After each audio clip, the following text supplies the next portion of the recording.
I had been at Lakemore for 8 months before anyone looked at me. I do not mean glanced. Humans glanced constantly. They glanced at my collar, high, close cut, never moved, and at my hands, which were a shade lighter than any of theirs, but not so strange that it registered as anything beyond ancestry they couldn't place.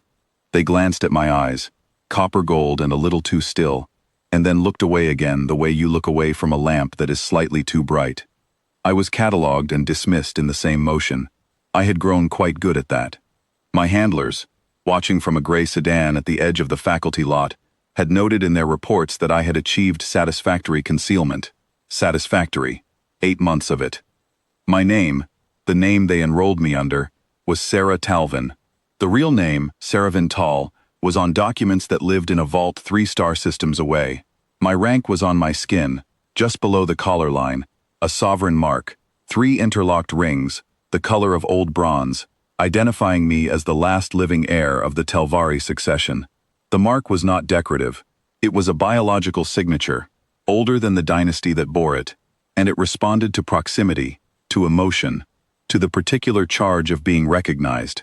My handler's primary job was to make certain that never happened. The conclave's law was absolute.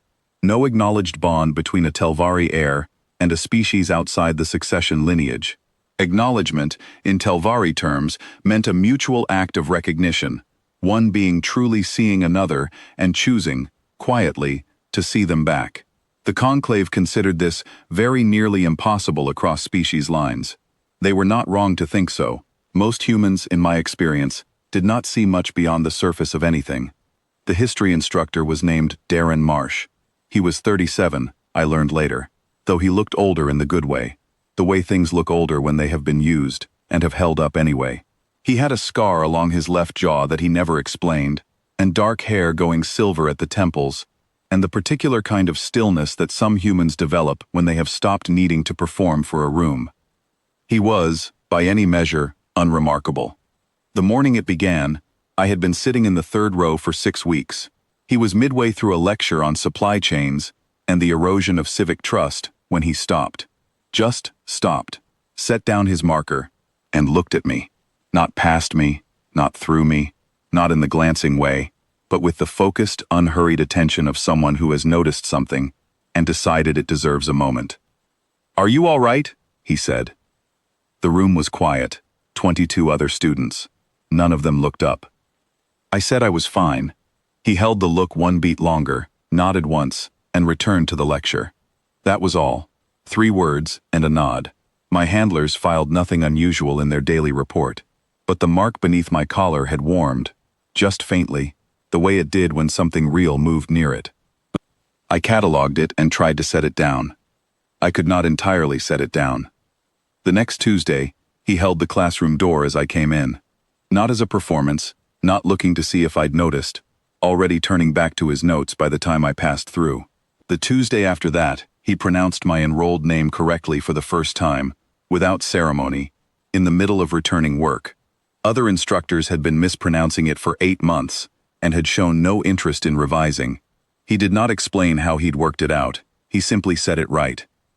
The 3rd week, it was cold. One of those flat gray mornings that suburb campuses specialize in, when the heating in the older buildings runs behind by an hour. He came in with 2 cups of coffee from the vending corridor, set one on the corner of my desk without looking at me, and said, "Machine was broken on the 2nd floor. This one's terrible. Fair warning." I drank it. It was, in fact, terrible. I sat with that cup in my hands for the length of the lecture, and did not once think about the mark, or the handlers, or the conclave, or the vault 3 star systems away. I thought about nothing in particular. It was the first time in 8 months I had thought about nothing in particular. That was when I understood I was in trouble. The conclave's prohibition existed for a reason I had been taught, but never felt until that morning. Recognition is not loud.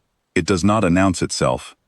It is a cup of bad coffee set on the corner of your desk by someone who noticed you were cold and did nothing more than that. No theater, no demand, no expectation of anything in return. It is very small. It is, apparently, enough. I should have transferred to a different section. My handlers recommended it. I did not transfer. 5 weeks later, they came themselves. I was in the middle of Darren's lecture on the final session before the winter break when the classroom door opened and two of them walked in. Tall, in the gray coats they wore when they had stopped pretending, which meant something had already been reported up the chain and a decision had already been made. The conclave moved quickly when it wanted to. There was a third figure in the hall, one I didn't recognize, which meant the order had come from a level above my handler's usual authority. Darren stopped mid-sentence. The lead handler addressed the room in the clipped, carefully accented English they trained for exactly these situations. There was an administrative matter. They needed Ms. Talvin in the hall. It would only take a moment. 22 students looked at their desks. The thing about authority in an unfamiliar shape is that most people decide very quickly it is not their problem. Darren Marsh set down his marker. He walked to the front of the third row. He placed himself between the handlers and my desk, with no theatrics, no raised voice, no particular expression beyond the same focused, unhurried attention he'd given me that first morning. "She's in the middle of something," he said. "You can wait." The lead handler looked at him, the way my people look at things they have not accounted for, with a kind of recalibrating pause. "Sir, this is a conclave matter." "I don't know what that is," Darren said, "but I know what this is. She doesn't want to go." He had not asked me. He didn't need to. He had looked at me, in the particular, unhurried way he had apparently been doing since the third row, week 1, and he knew. I don't know what I intended when I reached up to my collar. I have thought about it since, and I still don't know. The mark had been warming since they walked through the door, and maybe I was only tired, or maybe 8 months of satisfactory concealment had reached their natural limit, or maybe I had simply decided that the last person who deserved to be standing blind in the middle of this was him. I undid the top button of the collar. I pushed the fabric aside. The sovereign mark surfaced.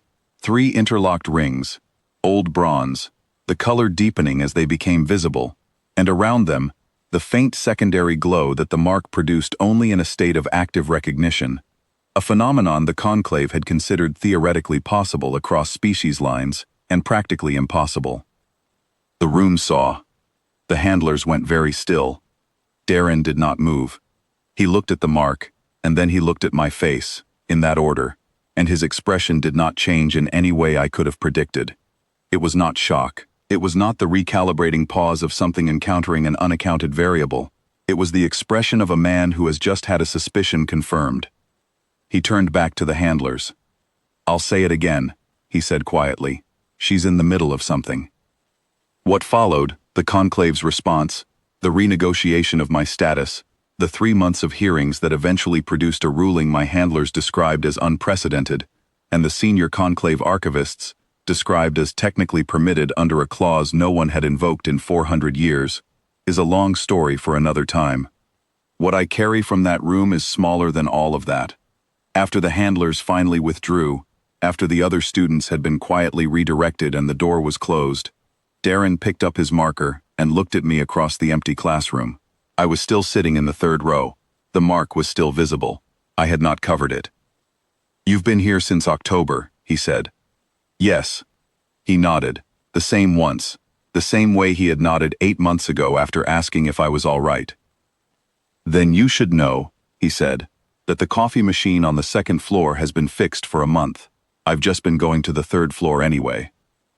I looked at him for a long time. "I know," I said. It was, I think, the most honest thing I had said since I arrived.